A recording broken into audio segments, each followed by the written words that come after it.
어느 신이 진정한 신일까요? 이는 증명하거나 측정할 수 없는 믿음의 문제입니다. 하지만 질문을 바꿔서 논리와 데이터로 답할 수 있는 질문을 해본다면 어떨까요? 어느 신이 가장 강한가? 종교를 신비가 아닌 사회를 조직하고 인간의 행동에 영향을 미치는 거대한 프로젝트로 본다면 그 힘을 분석할 수 있습니다. 우리는 모든 것을 측정하는 시대에 살고 있으며 신념의 힘 또한 수치화될 수 있습니다. 이 임무를 위해 우리는 하나의 분석 지능을 활성화했습니다. 그 이름은 공리, 목적은 단 하나입니다. 공리는 현재를 지배하는 것부터 과거의 먼지가 되어 사라진 것까지 존재했던 모든 신념 체계를 비교 분석할 것입니다. 여기에는 교리나 편견이 들어설 자리가 없습니다. 신은 사람들에게 미치는 영향력, 경제력, 그리고 시간을 초월해 생존하는 능력을 합산한 힘의 방정식으로 간주됩니다. 이 조사는 믿음이 통계로 변하는 세계로 깊이 뛰어들면서 시작됩니다. 지금 이 순간 지구상에 존재했던 4200개의 종교, 교회, 컬트의 정보가 처리되고 있습니다. 전 세계에 걸쳐 있는 거대한 믿음의 기업들부터 외딴 마을에 잊혀진 작은 재단에 이르기까지 인류를 위한 4200개의 다른 프로젝트들, 모두가 올바른 길이라고 주장하지만 이 시뮬레이션에서는 가장 효율적인 것만이 살아남을 것입니다. 이 힘이 어떻게 측정되는지 이해하기 위해 우리는 그 기준을 알아야 합니다. 이 시스템은 어떤 신념 체계의 생명력을 결정하는 4가지 핵심 요소를 정의했습니다. 첫 번째는 추종자 기반입니다. 특정 믿음의 규칙 아래 살아가는 사람들의 수입니다. 하지만 공식적인 숫자가 항상 모든 이야기를 말해주지는 않습니다. 어린 시절에 세례를 받고 다시는 사원을 찾지 않은 사람을 활동적인 신자로 볼 수 있을까요? 그래서 참여 계수가 적용됩니다. 기독교의 경우 24억 명에 달하는 총 신자 수는 오해를 불러일으킬 수 있습니다. 정말로 중요한 것은 핵심 활동층, 즉 의식을 행하고 일상에서 믿음을 실천하며 다음 세대에 그것을 전하는 사람들입니다.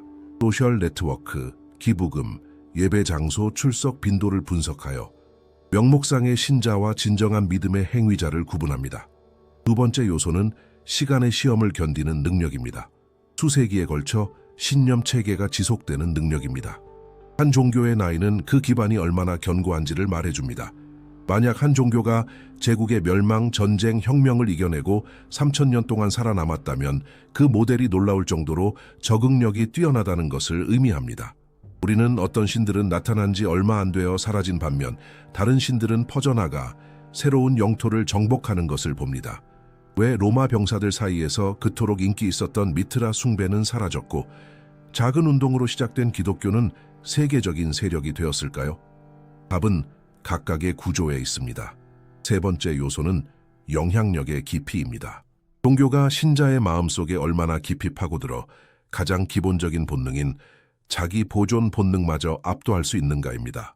이를 위해 소위 희생지수라는 것을 계산하는데 이는 한 사람이 믿는 것을 위해 기꺼이 죽을 의향이 있는지를 측정하는 지표입니다. 누군가가 목숨을 바칠 각오가 되어 있는 신은 최고의 권력을 쥔 것입니다. 지난 2000년간의 종교 분쟁, 순교 행위, 성전에 관한 데이터가 처리됩니다. 이것은 가혹한 정보이지만 각 믿음의 동원 잠재력을 평가하는 데 필요합니다. 강한 신은 그 명령이 자신의 목숨보다 더 가치 있는 신입니다. 마지막으로 네 번째 요소는 영토 확장과 지정학적 영향력입니다. 한 믿음이 지구의 어느 정도 영역을 통제하는가? 이것은 정치적 국경을 훨씬 뛰어넘습니다. 우리는 정신적 영향력의 지도를 만들고 있습니다. 어느 곳에서 성서의 법이 시민법보다 더 큰 힘을 가질까요? 어디서 종교 지도자들이 정부의 결정을 뒤엎을 수 있을까요? 교회의 재산, 소유한 토지, 교육에 미치는 영향력, 이 모든 것이 신의 힘이 물리적으로 나타난 것입니다. 첫 번째 필터링 후 역사적으로 중요한 영향을 미친 종교들만이 분석에 남습니다. 소규모 지역 컬트와 단명한 종파들은 제외되었습니다. 이제 목록에는 문명을 형성한 20개의 주요 플레이어, 즉 거물급들만 남았습니다. 그리고 그들 사이에서도 아무도 눈치채지 못하는 사이에 종말을 맞이하고 있는 종교가 있을지도 모릅니다. 누가 이길 가능성이 가장 큰지 이해하려면 다른 이들이 왜 졌는지를 아는 것이 중요합니다. 따라서 분석은 문명의 묘지에서 시작하여 더 이상 기도를 받지 못하는 신들을 조사합니다. 우리는 그들 모두의 몰락에서 하나의 패턴, 즉 그들의 원래 설계에 치명적인 결함이 있었음을 발견합니다. 그리고 예비 데이터는 불안감을 줍니다. 바로 그 결함이 지금 이 순간 세계 최대 종교 중 하나의 심장부에서 활성화되어 있을 수 있음을 시사하기 때문입니다. 분석은 우리를 절대적인 침묵의 장소로 이끕니다. 여기에는 기도도 없고 향 냄새도 없으며 희생 제물의 불은 오래전에 꺼졌습니다. 이곳은 한때 어깨로 하늘을 떠받치고 번개를 다스리며 나일강의 범람을 조절하고 위대한 전투의 운명을 결정했던 자들이 잠들어 있는 곳입니다. 우리는 역사의 가상 네크로폴리스, 즉 죽은 신들의 묘지에 있습니다. 제우스, 유피테르, 오시리스, 오딘, 한때 수백만 명에게 경외감을 주었던 이름들이 이제는 박물관의 유물과 행성의 이름일 뿐입니다. 우리에게 그들은 역사 이상의 의미를 가집니다. 바로 데이터입니다. 시스템적 실패에 대한 기가바이트의 정보입니다. 우리가 지금 하는 일은 일종의 부검입니다. 그들은 왜 죽었을까요? 왜 막강한 힘과 최고의 군대, 그리고 당대 가장 발전된 과학을 가졌던 문명들이 갑자기 그들의 수호신들을 버렸을까요? 우리는 다신교의 구조에 내재된 취약점, 위대한 판턴을 먼지로 만든 결함을 찾고 있습니다. 첫 번째 분석 대상은 고대 이집트의 종교 체계입니다. 3000년의 안정성, 3000년 동안 시장을 지배한 기업을 상상해 보십시오. 경이로운 업적입니다. 이집트의 신들은 단순한 조각상이 아니었습니다. 그들은 세상의 물리 법칙과 통합되어 있었습니다. 태양이 떠오르는 것은 라가 그의 배를 타고 항해하기 때문이었습니다. 나일강이 범람하는 것은 이시스가 오시리스를 위해 눈물을 흘리기 때문이었습니다. 그것은 완전하고 포괄적인 프로젝트였습니다. 그러나 이 모델에는 치명적인 취약점이 있습니다. 그것은 국가의 구조와 단단히 연결되어 있었습니다. 파라오는 단순한 왕이 아니라 살아있는 신이자 하늘과 직접 소통하는 통로였습니다. 이것은 구조의 병목 현상, 즉 단일 실패 지점으로 작용합니다. 페르시아, 그리스, 로마의 공격으로 이집트의 정치적 힘이 약해지자 파라오의 신성한 지위는 손상되었습니다. 만약 살아있는 신이 철검을 든 필멸의 정복자에게 패배할 수 있다면 그 시스템은 작동하지 않는 것입니다. 믿음은 너무 물질적이었기 때문에 무너졌습니다. 이집트의 신들은 추상적인 개념으로 존재하지 않았고 오직 피라미드의 돌과 왕의 몸 안에만 살았기 때문에 국가의 붕괴에서 살아남지 못했습니다. 그리스와 로마로 넘어가 봅시다. 여기서는 상황이 다릅니다. 제우스, 헤라, 아폴론이 있는 올림포스 판터는 세상의 예술, 철학, 연극을 선사한 화려하고 활기찬 종교였습니다. 하지만 그 설계에는 치명적인 결함, 즉 지나치게 인간적인 면모라는 문제가 있었습니다. 그리스의 신들은 사람들과 너무 닮았습니다. 질투하고 배신하고 거짓말하고 분노했습니다. 최고 지도자인 제우스는 보편적인 도덕적 나침반이라기보다는 무한한 힘을 가진 변덕스러운 폭군처럼 행동했습니다. 신자가 자신의 신이 도덕적으로 불완전하다는 것을 알게 되면 신성한 두려움은 줄어듭니다. 권위의 침식이 일어나는 것입니다. 신들이 거짓말을 할 수 있다면 왜 나는 진실을 말해야 하는가? 다신교는 복잡하고 관료적인 권력 구조를 만들었습니다. 올림포스는 각자 자기 몫을 챙기려는 이사회와 같았습니다. 아레스는 전쟁을 원했고 아테나는 평화를 원했습니다. 포세이돈은 헤르메스가 구하려는 배를 침몰시켰습니다. 평범한 사람에게 이것은 갈등을 일으켰습니다. 누구에게 기도해야 할까요? 누구의 의지가 더 중요했을까요? 로마 제국은 정복한 민족의 신들을 흡수하여 이 문제를 해결하려 했습니다. 하지만 이것은 더 많은 혼란만 낳았습니다. 3세기 로마에는 너무 많은 컬트가 있어서 종교가 시장 바닥처럼 변했습니다. 신이 너무 많으면 그 어떤 신도 진정으로 중요하지 않게 됩니다. 하지만 가장 깊은 결함은 인간과 신 사이의 계약의 본질에 있었습니다. 이교에서는 관계가 거래였습니다. 내가 당신에게 주니 당신도 나에게 주시오. 내가 황소를 바치면 당신은 비를 내려주시오. 내가 신전을 지으면 당신은 나에게 승리를 보장하시오. 그것은 사업상의 합의였습니다. 하지만 이런 종류의 계약은 불안정합니다. 왜냐하면 비가 오지 않으면 계약은 깨지는 것이고 전쟁에서 지면 신이 자기 몫을 다하지 않은 것이기 때문입니다. 신자는 계약을 찢고 다른 신을 찾을 권리가 있었습니다. 이것이 이들 종교를 위기에 취약하게 만들었습니다. 그리고 바로 이 취약한 순간에 완전히 새로운 구조가 무대에 등장했습니다. 일신교. 단 하나의 신에 대한 믿음입니다. 그 차이는 엄청납니다. 이교는 거래를 제한했습니다. 새로운 믿음들은 완전한 항복을 요구했습니다. 온 마음을 다해 당신의 신을 사랑하라. 황소를 바치지 말고 당신 자신을 온전히 바쳐라. 이 새로운 시스템에서는 논리가 뒤바뀝니다.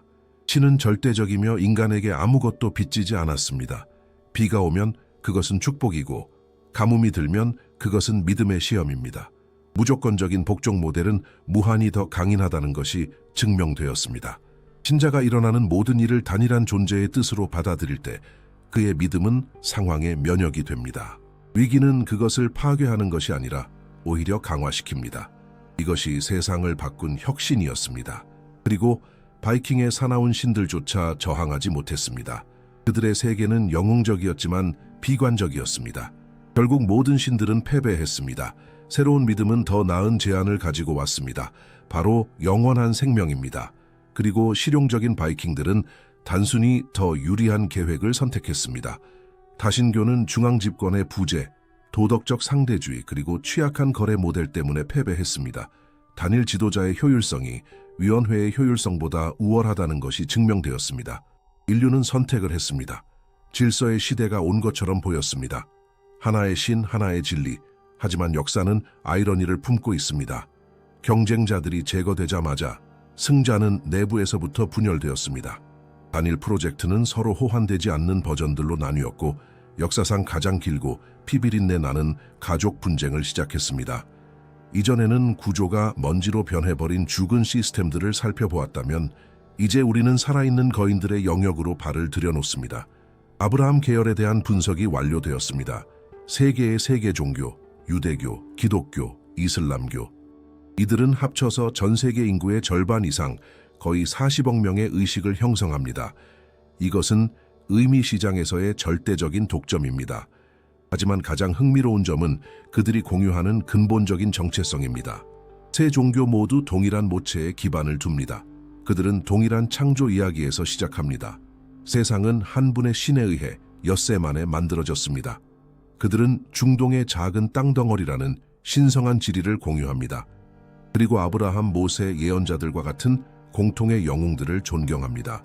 아브라함 계통 종교의 역사는 인류의 운명을 바꾼 두 번의 큰 단절의 역사입니다. 이 모체에서 나온 첫 번째 버전은 유대교입니다.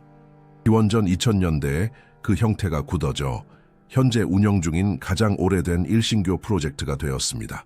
그 구조는 독특한 특징을 가지고 있습니다. 대중적인 상품으로 만들어지지 않았다는 점입니다. 그것은 폐쇄적인 시스템, 즉 배타적인 클럽입니다. 선택받은 민족이라는 개념은 거의 넘을 수 없는 진입장벽으로 작용합니다. 단순히 시스템의 일부가 되기로 결정할 수 없습니다. 일반적으로는 유전자 접근 키를 가지고 태어나야 합니다. 신자 수가 단 1,400만 명에 불과하여 확장성 측면에서는 뒤처진 것처럼 보입니다. 하지만 생존 지표를 보면 그 결과는 경이롭습니다. 신자 유지율은 거의 100%에 가깝습니다. 유대교는 다른 어떤 문명이라도 멸망시켰을 조건들, 즉 디아스포라, 박해, 그리고 거의 2000년 동안 국가가 없었던 상황에서도 살아남았습니다. 이 저항력의 비결은 무엇일까요? 답은 삶의 모든 단계를 규제하는 구조에 있습니다. 무엇을 먹건 어떻게 입고 언제 일해야 하는지를 지시하는 613개의 규칙이 있습니다. 종교는 일상의 분자 수준으로 침투하여 극도로 촘촘한 사회적 구조를 만듭니다. 고립은 방어 시스템으로 작용하여 동화로부터 보호합니다. 이것은 확장의 종교가 아니라 보존의 종교입니다. 역사의 폭풍을 헤쳐나가며 그 본질을 온전히 유지하는 금고와 같습니다.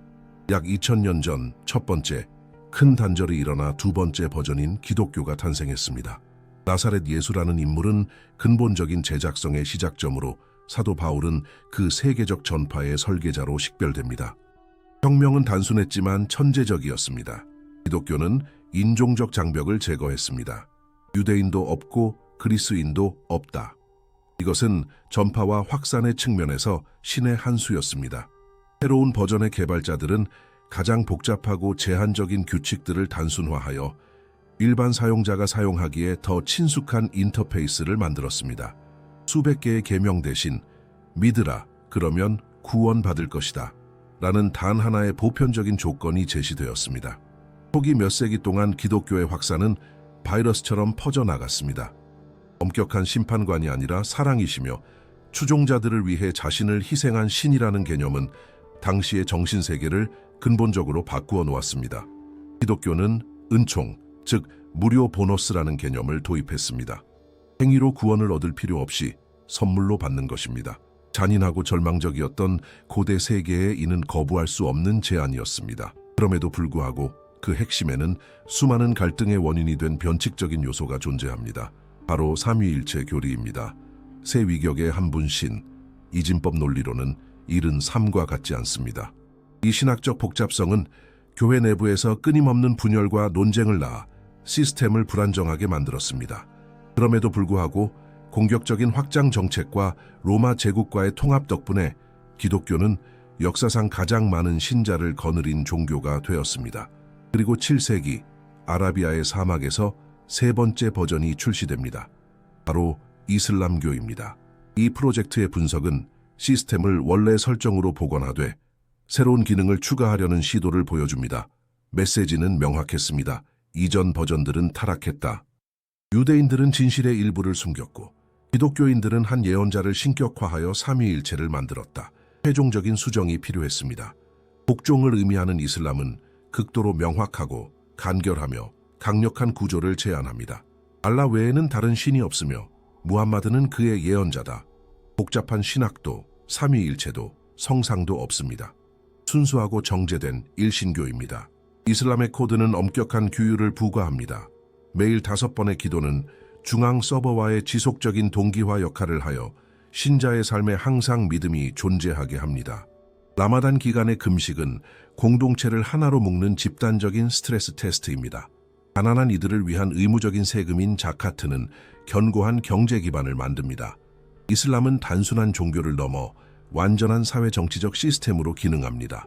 국가와 교회는 분리되지 않고 하나의 블록을 형성합니다. 현재 인구 통계와 공격적인 유지 정책에 힘입어 세계에서 가장 빠르게 성장하는 종교입니다. 무슬림이 되는 것은 간단하지만 일부 해석에서는 신앙을 버리는 것이 위험할 수 있습니다. 세 플레이어의 구조가 해부된 지금 큰 질문이 남습니다. 왜 그들은 서로 싸우는가? 왜 십자군 전쟁과 지하드가 이교도뿐만 아니라 서로를 향해 벌어졌는가? 답은 근친 경쟁 이론에 있습니다. 유대교, 기독교, 이슬람교 간의 갈등은 서로 다른 신들 간의 전쟁이 아닙니다. 그것은 같은 기업 내의 내전입니다. 그들은 예루살렘의 동일한 신성한 역사와 땅을 두고 다툽니다. 각각의 새로운 버전은 이전 버전을 구식으로 선언합니다. 이것은 정통성, 즉 신의 뜻을 전하는 유일한 공식 배급자가 될 권리를 위한 싸움입니다. 우리는 신이 아버지이자 심판관이며 절대적인 복종을 요구하는 장군인 중동의 뜨거운 모래를 뒤로합니다. 이제 우리는 정글의 축축한 공기가 장작 더미의 연기와 섞이고 시간이 직선으로 흐르지 않고 무한한 고리로 휘어지는 지역으로 이동합니다. 우리는 동양 매트릭스에 도착했습니다.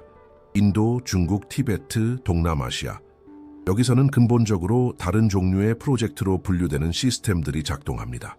아브라함 계통의 종교들이 피라미드와 같은 계층적 구조라면 동양의 종교들은 신경망과 같습니다. 분산되어 있고 상호 연결되어 있으며 단일한 명령 지점이 없습니다. 분석은 힌두교의 소스 코드에서 시작됩니다. 이것은 독특한 현상입니다. 4,000년이 넘는 현존하는 가장 오래된 복합 신념 체계입니다. 그리고 가장 놀라운 것은 창시자가 없다는 것입니다. 예수나 무함마드 같은 인물이 없습니다. 명확한 시작점도 없습니다. 힌두교는 단일 종교가 아니라 같은 플랫폼에서 공존하는 법을 배운 시스템들의 집합체로 정의됩니다. 이것은 수세기에 걸쳐 수백만 명의 현자들이 쓴 오픈소스 프로젝트입니다. 가장 먼저 눈에 띄는 것은 신들의 수입니다. 3,300만. 서양인의 사고방식에는 혼돈처럼 들리는 숫자입니다. 그러나 알고리즘은 이것이 사용자 인터페이스 문제에 대한 천재적인 해결책임을 발견합니다. 일신교에서는 농부부터 교수까지 모두에게 신은 하나입니다. 이는 모든 사람에게 맞지 않을 수 있는 보편적인 제품입니다. 힌두교에서는 개인화 원칙이 작동합니다. 신은 절대자이며 꿰뚫을 수 없는 에너지입니다. 하지만 사람이 추상적인 에너지와 연결되기는 어렵습니다. 그래서 시스템은 아바타, 즉 인터페이스를 제공합니다. 당신이 전사인가요? 여기 사나운 시바가 있습니다. 당신이 상인인가요? 여기 장애물을 제거하는 가네샤가 있습니다. 당신이 연인인가요? 여기 크리슈나가 있습니다. 각자는 자신의 심리적 프로필에 맞는 신을 선택하여 놀라운 유연성을 만들어냅니다. 시스템을 거부하는 것은 불가능합니다. 왜냐하면 당신은 언제나 시스템을 떠나지 않고도 더 적합한 다른 신을 선택할 수 있기 때문입니다. 동양 매트릭스의 두 번째 기본 요소는 카스트 제도입니다. 현대 인본주의 윤리의 관점에서 볼 때 카스트는 끔찍한 불의입니다. 하지만 여기서의 분석은 윤리가 아니라 사회적 안정성에 관한 것입니다. 카스트 제도는 종교적 코드에 새겨진 엄격한 분업 체제였습니다. 브라마는 사제로, 크샤트리아는 전사로, 이런 식으로 말입니다. 그것은 인도 사회가 수천 년 동안 붕괴되는 것을 막은 사회적 알고리즘이었습니다. 모두가 자신의 위치와 의무를 알았습니다. 인도는 수십 번 정복당했지만 어떤 침략자도 그 문명의 척추를 부러뜨리지 못했습니다. 왜일까요? 사회 구조가 죽일 수 있는 왕에게 의존한 것이 아니라 모든 가정에 세우며든 종교에 의존했기 때문입니다. 힌두교는 단순히 정복자들을 흡수하여 또 다른 카스트로 만들었습니다. 이제 힌두교의 주요 경쟁자이자 동시에 주요 수출품인 불교를 살펴봅시다. 불교는 힌두교에서 파생되었습니다. 시타르타 고타마, 즉 부처는 시스템에서 결함을 발견한 사람이었습니다. 그는 무한한 환생과 고통의 시스템에서 취약점을 발견하고 해탈의 길, 즉 열반이라는 수정안을 제시했습니다. 하지만 가장 매력적인 점은 불교가 무신론적 종교라는 것입니다. 창조주 신은 없습니다. 부처는 신이 아니라 스승입니다. 신들이 존재한다면 그들 역시 고통의 순환에 갇혀 있습니다. 투쟁의 초점이 완전히 바뀝니다. 진정한 적은 무지가 되고 위대한 목표는 천국이 아닌 고통의 소멸이 됩니다. 불교는 의식 속에서 작동합니다. 불교의 4가지 고귀한 진리는 본질적으로 고통이라는 문제를 진단하고 치료하는 알고리즘입니다. 인생은 고통이다. 고통에는 원인이 있다. 바로 욕망이다. 고통은 멈출 수 있다. 그리고 그것을 위한 길이 있다. 왜 이 시스템이 그토록 강력할까요? 믿을 수 없을 정도로 적응력이 뛰어나기 때문입니다. 불교는 문화적 코드를 강요하지 않습니다. 중국에 도착했을 때는 도교와 섞였습니다. 일본에서는 선이 되었습니다. 티베트에서는 현지 샤머니즘을 흡수했습니다. 그것은 그릇의 모양을 따르는 물처럼 행동합니다. 거의 폭력 없이 거대한 영토로 퍼져나간 유일한 세계 종교입니다. 서양과 동양 코드의 근본적인 차이는 시간과 정의에 대한 인식에 있습니다. 서양은 직선적인 시간 속에 삽니다. 시작이 있었고 종말인 아포칼립스가 있을 것입니다. 인생은 한 번뿐입니다. 이것은 단 한 번의 기회밖에 없기 때문에 엄청난 스트레스를 만듭니다. 동양은 순환적인 시간 속에 삽니다. 카르마의 수레바퀴. 세계는 무한히 창조되고 파괴됩니다. 죽음은 끝이 아니라 새로운 시작입니다.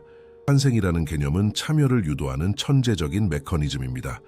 당신은 단지 사는 것이 아니라 당신의 에너지, 즉 카르마를 진화시킵니다. 카르마는 신의 징벌이 아니라 원인과 결과의 법칙입니다. 그것은 행동을 스스로 조절하는 완벽한 알고리즘입니다.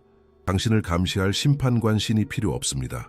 당신 자신이 당신의 미래를 만듭니다. 이것은 시스템을 자율적이고 믿을 수 없을 정도로 안정적으로 만듭니다. 그리고 아마도 가장 중요한 것은 그것이 과학과 놀라울 정도로 양립 가능하다는 점입니다. 팽창하고 수축하는 우주, 수십억 년의 존재, 그리고 실제가 환상이라는 생각은 현대 물리학 이론과 매우 잘 들어맞습니다. 과학이 아브라함 계통의 종교들과 충돌하는 반면 동양 매트릭스와는 훨씬 더 조화롭게 대화합니다. 우리는 종교를 비물질적인 것으로 생각하는 경향이 있지만 모든 사원과 모든 선교 활동 뒤에는 경제 구조가 존재합니다. 오늘 우리는 종교를 지구상에서 가장 오래된 기업으로 취급하며 신념의 재정적 힘을 분석합니다. 영혼이 아닌 자산으로 각 종교의 힘을 평가하기 위한 감사가 시작되었습니다. 우리는 지속적인 경영을 해온 세계에서 가장 오래된 조직인 가톨릭 교회부터 시작합니다. 2000년 동안 자본을 축적해왔습니다. 바티칸이 상세한 재무 보고서를 공개하지 않기 때문에 그 자산을 평가하는 것은 복잡한 작업입니다. 그럼에도 불구하고 데이터는 수집됩니다. 교회는 세계 주요 도시에 고급 부동산을 소유한 지구상에서 가장 큰 비정부 토지 소유자입니다. 주요 강점은 브랜드와 광범위한 유통망입니다. 전 세계에 20만 개가 넘는 교구가 있으며 각 교구는 자금 조달의 거점입니다. 각 신자의 소박한 기부금조차 합쳐져 연간 수십억 달러의 수입이 됩니다. 이것은 부동산과 예술품에 기반을 둔 보수적이고 거대한 자본, 즉 오래된 돈의 모델입니다. 미국에서는 특히 예수 그리스도 후기 성도교회, 즉 모르몽교에서 다른 모델을 봅니다. 바티칸이 오래된 귀족을 대표한다면 모르몽교는 금융시장의 대형 투자자처럼 행동합니다. 그들의 비밀 투자 펀드인 인사인 피크 어드바이저스가 1,000억 달러 이상의 자산을 운용하고 있다는 사실이 밝혀졌습니다. 이 자본의 기원은 11조의 규율에 있습니다. 각 신자는 수입의 10%를 기부합니다.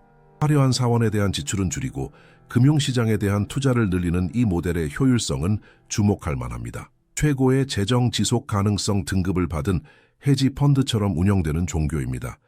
이슬람에서는 경제가 다른 규칙 하에 운영됩니다.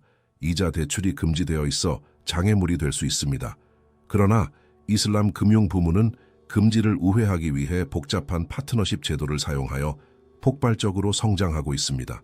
이슬람 금융의 자산은 수조 달러로 추정됩니다. 그러나 주요 경제력은 웨이크프입니다. 종교적 목적으로 기부되어 팔 수 없는 재산으로 모스크의 영구적인 수입을 창출합니다. 또한 주요 석유 매장량이 대부분 무슬림 국가에 위치해 있어 종교 인프라로 막대한 자본이 유입됩니다. 직접적인 상관관계가 있습니다. 육아는 이슬람의 확장 능력에 영향을 미칩니다. 동양의 인도는 조용하고 황금빛 부의 현장을 보여줍니다. 2011년 150년 동안 닫혀있던 한 사원의 지하 금고가 열리면서 200억 달러 이상으로 추정되는 보물이 드러났습니다. 그리고 인도에는 이런 사원이 수천 개나 있습니다. 돈이 유통되거나 벽을 장식하는 서양과 달리 인도에서는 금이 신들에게 기부되어 수세기 동안 잠겨 있었습니다. 그것은 경제 밖에 죽은 자본입니다. 밖에는 가난이 있는데 수십억 달러가 멈춰 있는 것입니다. 이것은 엄청나게 부유한 신들이 종종 매우 가난한 신자들과 공존하는 동양 매트릭스의 큰 역설을 만듭니다. 이 분석은 흥미로운 상관관계로 이어집니다. 한 나라가 부유할수록 덜 종교적인 경향이 있다는 것입니다. 스칸디나비아와 일본과 같이 생활 수준이 높은 국가들의 교회는 텅 비어 있습니다. 반대로 아프리카와 라틴 아메리카의 더 가난한 지역들의 사원은 붐빕니다. 종교는 보험처럼 기능하는 것 같습니다. 국가가 안전과 희망을 제공하는 데 실패하면 사람들은 신에게 의지합니다. 복지국가는 동일한 보호 서비스를 제공함으로써 전통 신앙의 직접적인 경쟁자가 됩니다. 예외는 미국입니다. 높은 종교성을 가진 부유한 나라입니다. 이는 부분적으로 번영 복음 때문입니다. 이 신학은 불을 천국으로 가는 장애물에서 신의 축복의 표시로 바꾸며 코드를 다시 썼습니다. 하나는 믿음의 부족으로 여겨지게 되었습니다.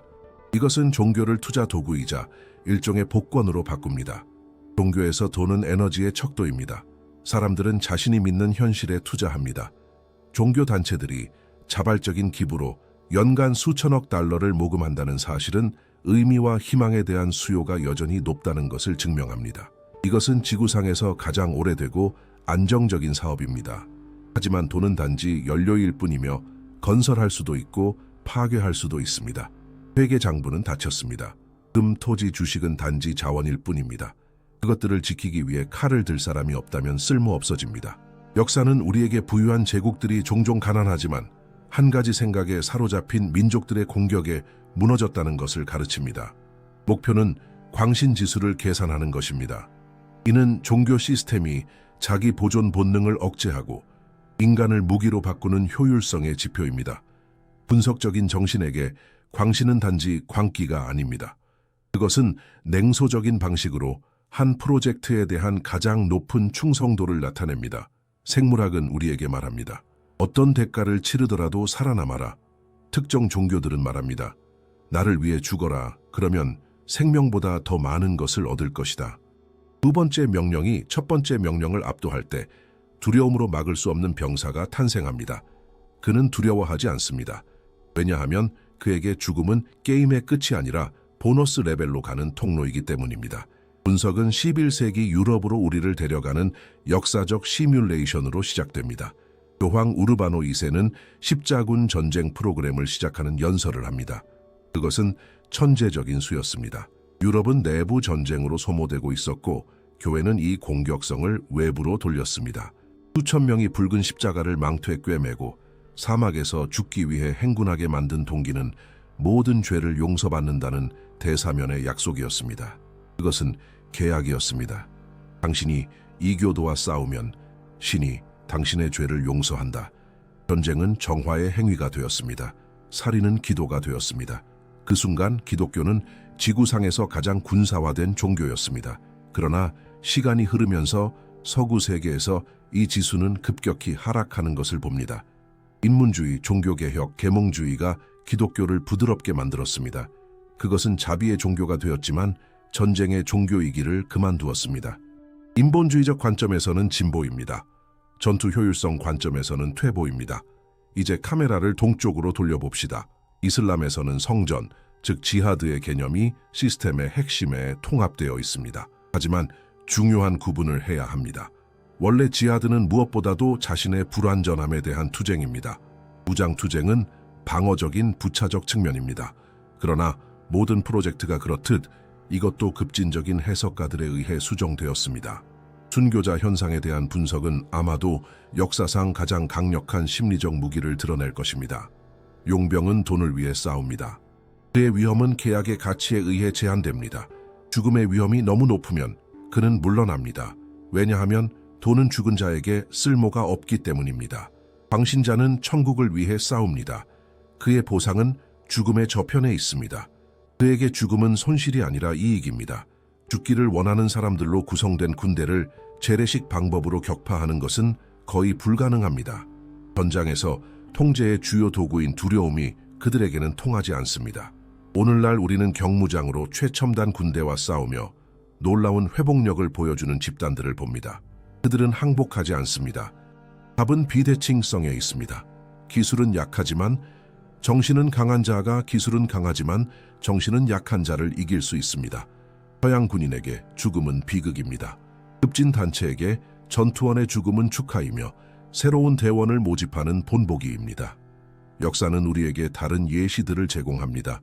제2차 세계대전 당시 일본에서는 국가 신토와 부시도 코드가 한 나라 전체를 완전한 자기 희생 모드로 재프로그래밍했습니다. 가미카제 조종사들은 돌아오지 않는 임무를 수행했습니다. 왜냐하면 천황은 살아있는 신이었고 그를 위해 죽는 것이 가장 큰 영광이었기 때문입니다. 이것은 20세기 광신 지수의 정점이었습니다. 하지만 이것은 또한 광신주의의 가장 큰 취약점을 드러냅니다. 바로 자원의 고갈입니다. 그런 모델은 오래 살아남지 못합니다. 당신은 가장 뛰어나고 용감한 이들을 전멸시킵니다. 일본이 전쟁에서 진 이유는 광신이 물류와 산업을 대체할 수 없었기 때문입니다. 오늘날 종교적 광신은 분산화되면서 변모하고 있습니다. 외로운 늑대들. 이전에는 광신자 군대를 만드는데 수년간의 교화가 필요했습니다. 오늘날에는 스마트폰과 추천 알고리즘만 있으면 충분합니다. 외로운 젊은이는 몇 주 만에 그를 신의 전사로 바꾸는 디지털 버블에 사로잡힐 수 있습니다. 이것은 예측 불가능하고 폭격할 본부가 없는 주문형 광신입니다. 적은 보이지 않습니다. 왜냐하면 어제 그는 당신의 이웃이었기 때문입니다. 이 모든 것이 작동하려면 대상을 비인간화해야 합니다. 이교도, 이단자, 배교자. 이 단어들은 표식입니다. 일단 딱지가 붙으면 살인에 대한 도덕적 금지는 중단됩니다. 죽이라고 명령하는 신은 여전히 사랑하라고 명령하는 신보다 대중을 동원하는 데 더 효과적입니다. 증오는 사랑보다 더 빠르고 값싼 연료입니다. 사랑을 가르치는 데는 수년이 걸립니다. 증오를 가르치는 데는 1시간이면 충분합니다. 광신은 믿음을 필요로 하고 믿음은 증거를 찾습니다. 사람들은 신들이 불가사의한 치유나 환상과 같은 기적을 통해 힘을 보여준다고 생각하기 때문에 그들을 믿습니다. 하지만 이런 사건들이 정말로 물리 법칙을 위반한 것일까요?